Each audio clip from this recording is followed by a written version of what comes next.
Imagine a murder taking place and over 30 people just stand by idly and watch. Now we're gonna go back to the 1900s, and we know this famous incident of the murder of this lady named Kitty Genovese, a woman that was walking home one night, and as she got in front of her apartment block, a man came and stabbed her. And this woman, Kitty, as she's trying to flee from the man, she's screaming, and several people, over 30 people from the top of their windows, looked down and witnessed the event. They saw the stabbing occur, and the man went away, and Kitty was surviving as she went towards her stairwell, and the man came back and stabbed her until she died. Now that's not the interesting bit. The interesting bit is over 30 people stood there and watched. No one did anything, not even call the authorities. And it really takes us back to this idea of the bystander effect. Now, if you were to be put in the exact same situation, you might position yourself as the hero, someone who at least would call the authorities, someone who might at least scream down and say stop. But I ask you, let's now put this a bit more into a context that you see. When you walk by a homeless person, what's your first thought? When you're on a bus and you see one person disrespecting the other, what's your first impression? When you see a student disrespecting a teacher in a classroom, what's your action? What do you do? And in a more relatable sense to me, when it comes to international affairs, when it comes to people that have been undergoing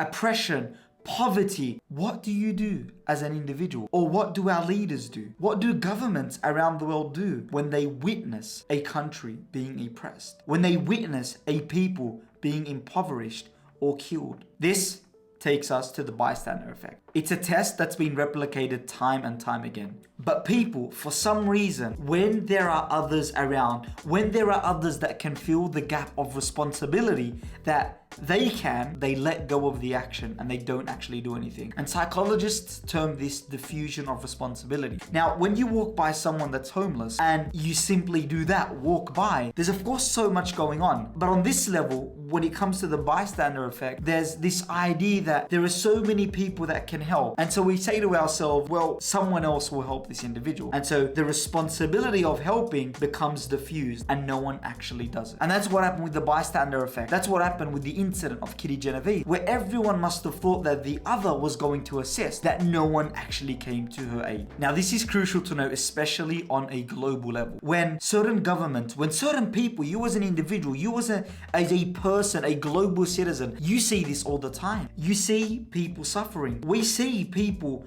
undergoing oppression. We see people suffering from starvation, suffering from disasters over and over again. And yet minimal actually act. Minimal, not just governments, but people in general. Minimal people take the effort to actually try to recognize what's going on here and how can I contribute to the improvement of so-and-so's life in, for example, the Middle East or Africa. When we see a people being oppressed, when we see two countries that are conflicting, such as Israel and Palestine, when we see Morocco and Western Sahara having this ongoing conflict, this diffusion of responsibility plays out, where people think that someone else will solve it, someone else will deal with this issue, and so governments pull out and they don't get involved. And this is something we can observe in so many scenarios, and it ranks from the individual level all the way to the global level. And so it points out one thing, and the message is quite clear. Be aware of this bias. Be aware that when you're in a group of many actors that can actually do something, you will not take responsibility to act. And you really have to go against an instinct and make a conscious effort to say, I recognize that this is going on, that this diffusion of responsibility is happening, and that I don't want to act, but I'm going to oppose that and I'm going to act anyway. Now, on a lighter note, we always see that one guy that's sort of walking around with something in his teeth, or his hair's just all scruffled, and we don't say anything. We just hope for the best because maybe someone else will point it out to them. But you're that person. You're the one that should point it out.